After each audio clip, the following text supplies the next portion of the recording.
All right, guys, we're talking the 108 tonight. As always, let's get started by going over a few trades, get a baseline. Let's start with Superflex, 12-team PPR, start 10. Are you going the 108 or Marquise Hollywood Brown? Pick. Staying in Superflex, are you going the 108 and 201 or T. Higgins? Higgins. Higgins hasn't entered that realm yet. What if it were 108 and 111 or T. Higgins? Probably still T. Higgins for me. Yeah, and start 10, I'd still take T. Higgins because I think we'll get into where the tier starts and where it continues to, and I'm okay trading two of those picks. Moving over to 1 QB. So this is a 1 QB. We'll call it a 10-team start 8. So a shallow 1 QB. Are you going the 108 or Deontay Johnson? 108? Oh, you said Only that. because I think I have a better chance of moving the 108 for something that actually helps me versus I'm not sure if Deontay Johnson actually helps me. That's my only logic. Deontay Johnson helps you, but he helps a specific roster. Your first two wide receivers are really good, and then you're like, Deontay Johnson is a really underrated wide receiver, and I can pay the 108 for him because I can't do that for DJ Moore anymore. So, yeah, I'm going to do it. But it's got to be a specific roster. It's definitely like, you're trading, and it sounds ridiculous because he's not even 26. I'm trading this guy for production because he's never going to have resale value. So underappreciated. He's the Kirk Cousins of wide receivers. Staying in a 1 QB, the 108 and 201 or Josh Jacobs? Man, in a really shallow 1 QB, the answer is probably Josh Jacobs, but you could also look back and go, man, why didn't I take two shots at pretty decent pedigree running backs here to reroll? But I'll go with Josh Jacobs. This is 1 QB? 1 QB. So 108, I'm looking at like Devin A-Chain. I like Devin A-Chain. And the 201, I'm getting the 201 as well. 10-team? 10-team. So it's really the 112, right? Is that how math works? That would be an incorrect answer to the problem. It'd be the 111. 111, even better. Oh, that's even better. I'm taking Josh Jacobs. Okay, let's move over to the Superflex board. But real quick, let's put in one more Superflex trade: the 108 or DeAndre Swift and the 203. Oh, package. Oh yeah, give me the package. Just stick that package right in my face. I'm taking it. What do you think Swift is worth on his own as a Superflex? Like market value wise, I think he's probably depressed. But then you compare him to like all the running backs in this class that are not Bijan and Gibbs. Like I could justify putting Swift at RB3, even if he just becomes what he's been. Like he's been super efficient. He's never going to get 18 to 20 touches a game. Like get that out of your head. But even if he gives me 12 to 15 touches the rest of his career, like I know he's good. It's like you could say, hey, he's my RB3 in this class, and people wouldn't be like, well, that's crazy. But people will be taking another running back before we get to the end of the first. So I think with that, you just bet on you get two shots. You get Swift, and you also get the 203, which literally could be the same player. People are taking it like 108, 109. Now, just talent-wise, obviously he's not Bijan, but Gibbs it's funny because people keep comping Gibbs to what Swift was supposed to be. They're like, well, he could be like a DeAndre Swift type player. You're like in the NFL, like hurt and not playing all the time. No. Kind of like what we thought DeAndre Swift could be. But I'll go 108, 109. Again, specific to a roster. I could see paying that much for him.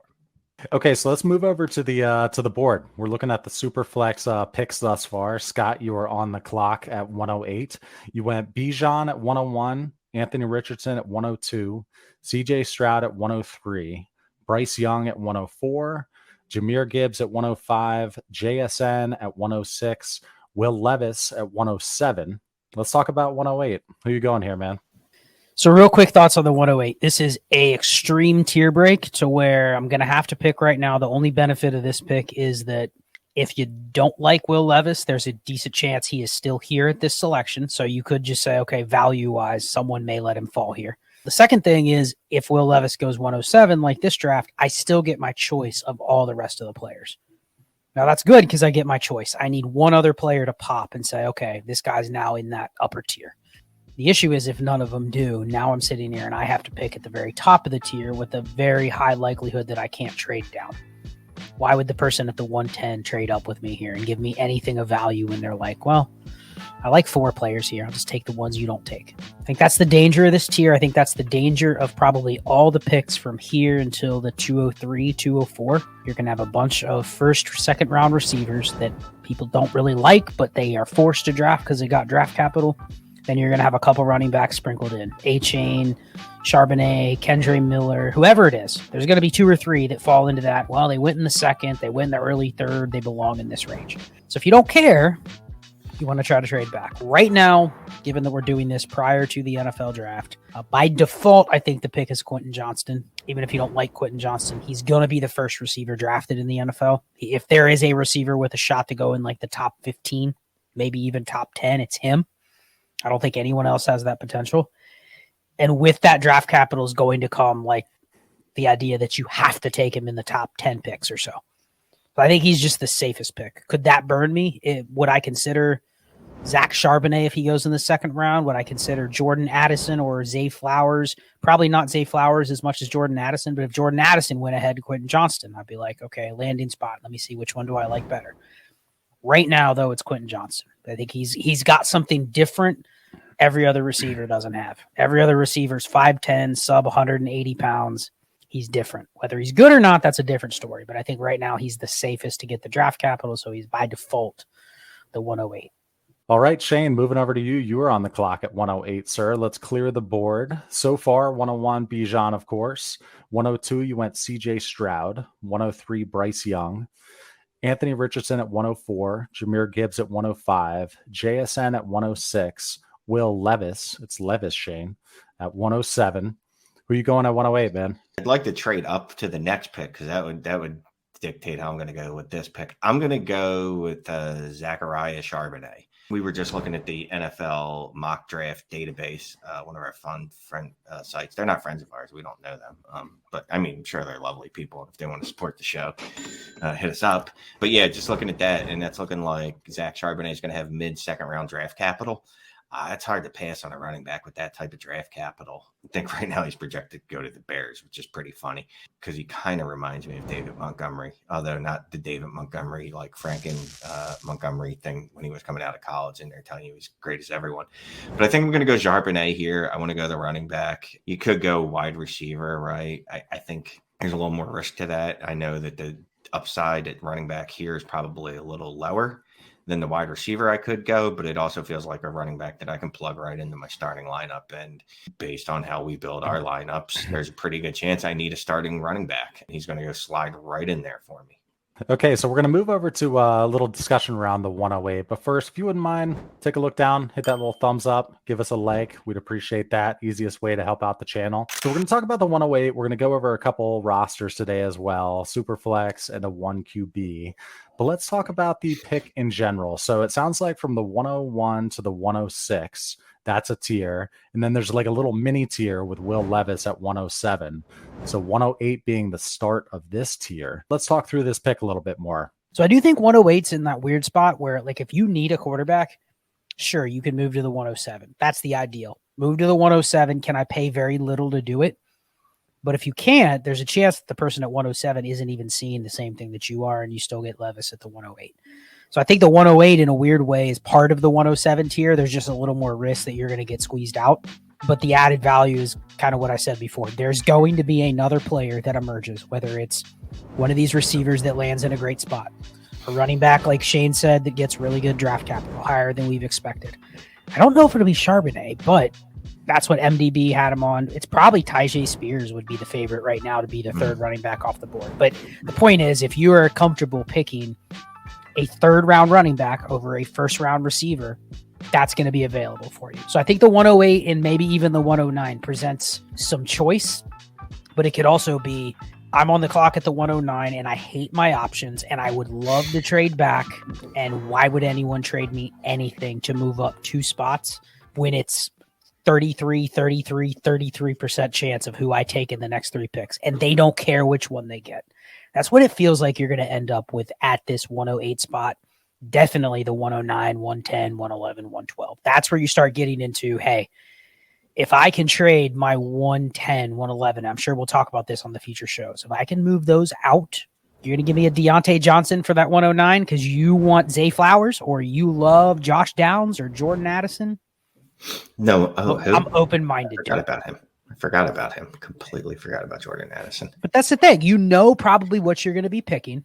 And if you want to alleviate the stress of picking kind of in the dead zone and it being completely unknown, and I think one thing we do know about this class is I just rattled off some names. Has there been anyone that you've seen that's just going, I have to get Zay Flowers. I have to have him. So unless they go to a spot where the community just buys in 100%, it just feels like it's going to be a real flat tier. And I'd like to get out of this tier before the masses figure out that it's a big tier. So it's a long way of saying the 108 is part of the tier, but I value it slightly higher just because I'm going to get at least my choice of all the gross players. Oh, me too. I like this. Now that we're talking through this, I like the class even more. Screw you, 2023 haters. The fact that I could get Zach Charbonnet, Zay Flowers, Tajay Spears, Jordan Addison, 10 maybe. But you know what I mean? The fact that I could get my choice of those 4 players, I'm pretty good with that. Like, I like Charbonnet a lot. Flowers might be 5'4", but he's got incredible metrics in college target share, and his dominator rating both were elite. Breakout age was okay. Yeah, he's a tiny little elfkin, but whatever. I don't care. Dude put up numbers in college. I don't think he's gimmicky. You know what I mean? I think he's a real wide receiver in the league.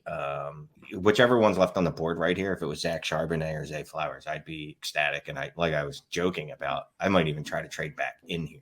Now, would I give you a 24 first for this pick? No, I'm not going to do that. That's just silly. Let's do a couple trades with the 108 here. Trading up, let's just say you're trading up to the 107. You want to make sure you get Will Levis. You couldn't get up to 105, 104 to get the big 3. Are you giving up the 108 and 206 for 107? Probably not. That's too much. I think the price is late second, future second. Anything where I'm like, okay, because at the 206, you're getting to the end of the tier that I just talked about. So maybe the 206 is outside of the tier, but is the 203? Is it easier for you to get up from the 206 to the 203 in another move? Do I need to blow that pick just to get up one spot here where 50-50 chance the person, especially if I'm in a league where I look at the 107 and I go, okay, he has 4 starting quarterbacks. Some of them might suck, but that's probably not going to be the team that goes, I have to take Will Levis. So if you see that, then I'm not going to as aggressively move up to this spot. Maybe I try to give a early third, late second at the very, very most, or I try a player. I try one of those players where, like, can I send you a receiver? You give me a receiver. The perceived value on the guy I'm giving you is a little higher, but I'm looking at it like they occupy the same placeholder on my team.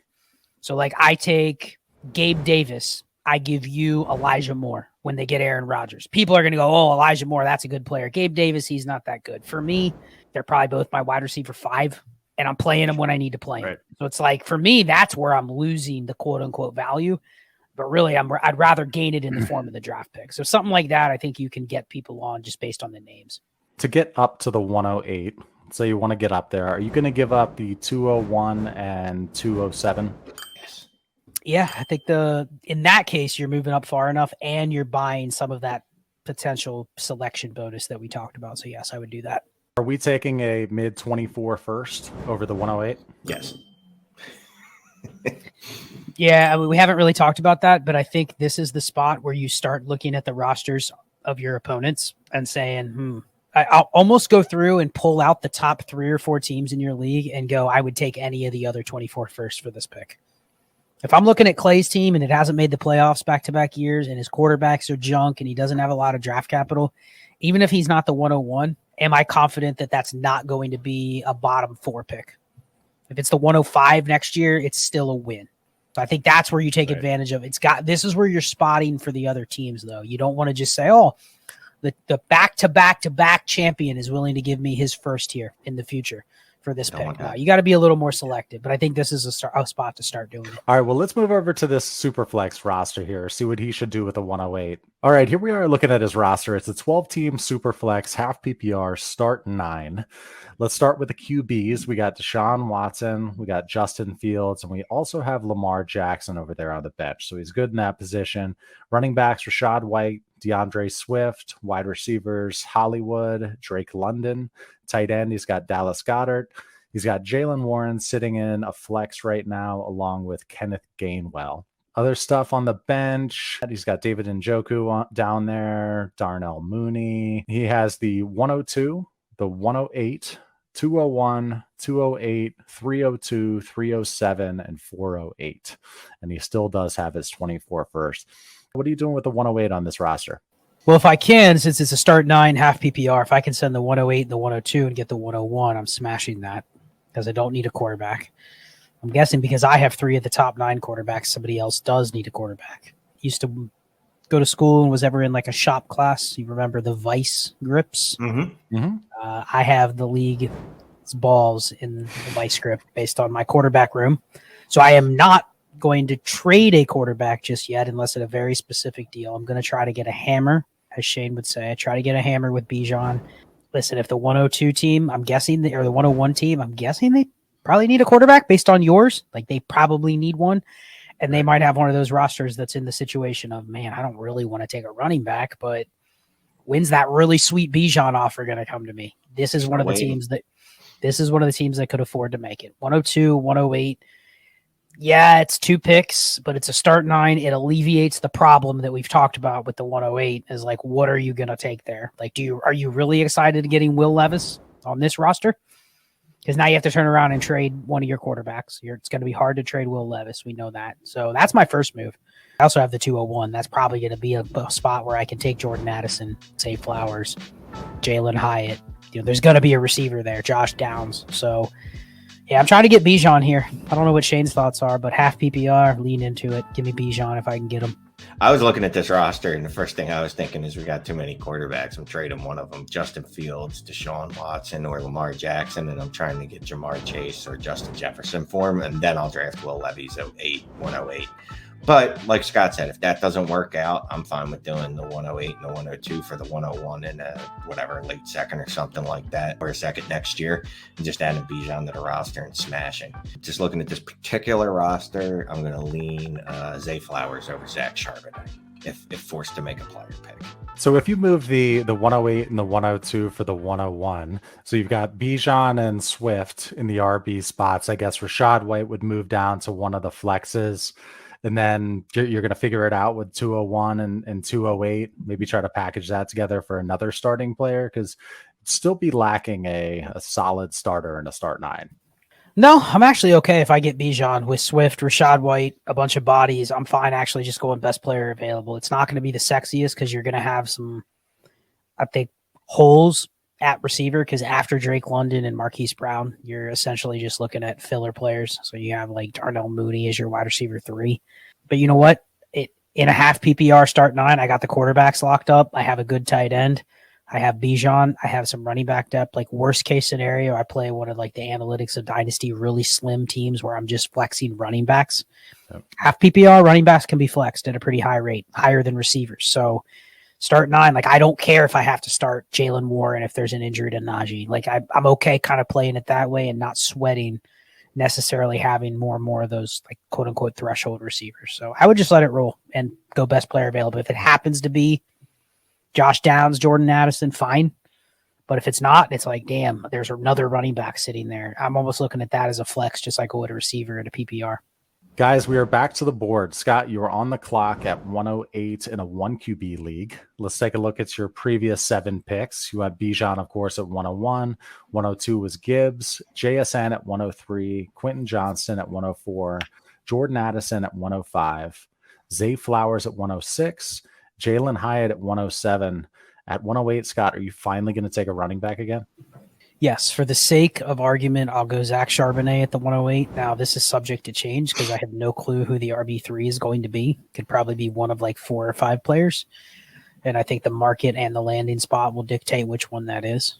But I'll go Zach Charbonnet. I think you're probably looking at a more of a placeholder here versus an actual valued pick, but I'll lean with him because I do think if he is the RB3, you won't get him here in many drafts in 1 QB because I doubt people are going to go, oh, Zay Flowers, Jalen Hyatt. I have to have those guys over the next running back. And I'm guessing a lot of people are needing running back if they listen to us. So I think this will actually end up being a steal. And the profile probably warrants that this could be one of the picks you could flip.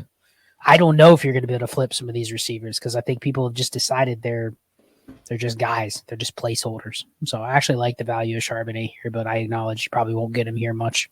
All right, Shane, we're moving over to your board, man. 101 Bijan, 102 Gibbs, JSN at 103, Zach Charbonnet at 104, Jordan Addison at 105, then Zay Flowers at 106, and Quentin Johnston at 107. Who are you going at 108 in a 1QB? You like this spot, huh? 1 QB. I'm not a fan of this at all. And I don't even like my Jordan Addison pick. Like, I like to be taking Jordan Addison right now, but I guess I'm going to go Devin A-Chain. I don't like Josh Downs. Like, it can't be Josh Downs. It's not Josh Downs. It's Devin A-Chain. At least I like Devin A-Chain, even if I feel like I'm reaching on him.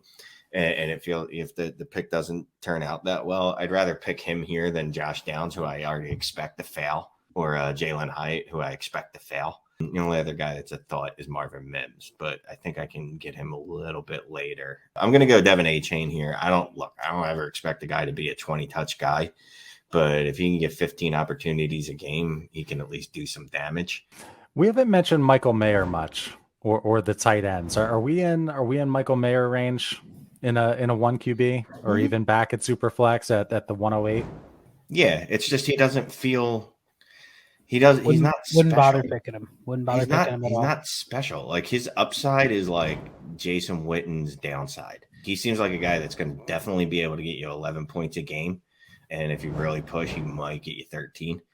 But he's just really average. He's an average, very average athlete. There's nothing special about him. Like, I don't want to take a shot, at least like a guy on a chain here, right? I'm taking a shot on a guy that could be unique and could be special. If I convince myself to take Josh Downs, at least I can rely on his like college productivity, even if his athleticism is a little meh.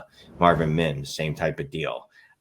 I don't see how you get there with Michael Mayer. All right, guys, let's move over to a 1 QB roster and see what he should do with the 108. So looking at it now, Jared Goff at QB, Leonard Fournette, Jeff Wilson, DeAndre Hopkins, Tyler Lockett, Cole Kmet's at tight ends. In the flex, he's got Christian Kirk, Drake London, Devontae Smith, and kicker and defense because they exist.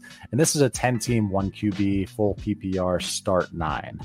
On the bench, we're looking at Geno Smith, Kyler Murray, a couple pieces, Jacoby Myers, Doubs, Pickens. Draft pick wise, his best one is the 108. He's got the 202 and a 606 and 224 firsts. So Scott, what are you doing with this roster? What are you doing with the 108 in this league? Well, it's a 10-team start 9. So immediately I'm thinking, okay, where's the positional advantage that I could maybe grab? And I have actually a decent receiver core. I mean, I even have George Pickens and Jacoby Myers on my bench. And you can argue, okay, maybe those guys are better than one or two of the guys in my lineup. But I have 7 good receivers here. So I'm actually not as apt to just say, let me give the best receiver possible. But there's probably going to be a first-round receiver on the board here. Shane doesn't like Josh Downs. There's a chance Josh Downs goes in the first round. There's a chance, really good chance, Jalen Hyatt goes in the first round. I'd love to get the Zach Charbonnet pick here, but he's probably going to be gone based on there's probably a lot of other teams that look like this. There's probably 3 or 4 other teams that look like this. They're not letting Zach Charbonnet get to you at the 108. If he's there, that's a smash. I think you may have to go a tier lower. It's funny that Shane likes Devon A-Chain because I actually think I'll end up liking Kendrick Miller and Tajay Spears over Devon A-Chain, but whoever it is, I think the appropriate pick here is you're just eyeing the best running back you can get. Knowing that, this is probably the person that should be going and trying to buy some of those running backs that we don't love. Like, this would be one where I go, okay, Josh Jacobs, can I get him? Can I get Derrick Henry? Fish in the waters of the running backs that nobody really wants, understanding your roster. Now, you're going to look at this and go, do I really want to trade a first-round receiver for Derrick Henry? But if you want to contend, and I'm not sure if he wants to contend or not, but I'm assuming he does with a lot of the players that he's still carrying, I'm okay trying to make the trade for the veteran running back and just saying, okay, I'm just going to throw him in there and hope they stay healthy. So that's where I'd approach with this one because he has enough receivers where he can start Christian Kirk, Jacoby Myers, Tyler Lockett, DeAndre Hopkins. Like, those guys aren't studs, but they're startable. And then you have young guys like Pickens, Drake London, Devontae Smith. Like, he has some capital already at receiver. Taking like Jalen Hyatt here, it's like, okay, he better hit. Otherwise, it's just a redundant asset. In fact, can I move the 108 back a spot or two and pick up an extra second, something like that? Like, it's a shallow league. There's going to be running backs that fall to waivers, but like he needs to get 7 or 8 running back bodies in here and cut guys like Jalen Naylor, Adam Thielen. Don't need 3 quarterbacks. Like that's his only chance, is to just add enough running backs to just spray and pray. Let's move back to Superflex. Let's do a couple trades where we're trading up from the 108s, and let's try to get up there. We need a QB. Are you giving up the 108 and a 24 first for the 102? Yes. Yeah. Especially if you really need a quarterback and you want your choice, you're going to kick yourself in 2 years if CJ Stroud is Justin Herbert or Joe Burrow, and you're going, man, could have had him. It's a big move, but yeah, I would do it. And 102 is like the perfect spot for that, because you can get CJ Stroud. Or you get to pick who you want. Yeah, I don't want to do 103 and be like, oh, the guy in front of me took CJ Stroud, so now I'm trying to figure out, do I want to take the outlier in Bryce Young because he's super small, or the other outlier in Anthony Richardson because he's looked like a total clown show in college playing football. So we saw a big tier break after 106, and then we talked about 107, maybe Will Levis land. Moving from 108 to 106, would you give the 108 and 201 for the 106? Yeah, I think I'm okay doing it because I'm within the tier that I feel comfortable with, especially if I have multiple needs. Maybe I don't need receiver, but I know how the community feels about JSN. If he's there at 106, I'll take him. So yeah, I'm okay doing that. That's the tier break. If you can turn all of your 108s, 109s, 110s somehow into the top 6, I'm okay doing it, even if you got to overpay a little bit. Again, very bad at math here, but there's still a chance I'd trade up there and not get JSN, right? Yeah, but you'd have Gibbs if you didn't get JSN, right? Sure. 3 quarterbacks, Gibbs, Bijan, JSN. It's a tier 6. If I can get any of those 6, I'm fine just taking whichever one is there. I like that deal. Now that we've broke down the math and verified that one of those guys has to be there, yes, I like that deal. And let's say you just want to bail to a 24 first. Are you giving up the 108 and the 207 for a projected early 24 first? Yep. You got to look at the team. You got to look at their quarterbacks. You got to look at their draft capital. How flexible is their team? If you're looking at this team, we all have done it. You see the team and you go, team's kind of screwed. That's the team you bet against their 24 first. All right, so we mainly talked about the 108 tonight, but we've got a playlist here that's going to pop over top of Shane's face. Go check it out. We did the 101 through 107 shows as well, so we will see you next time.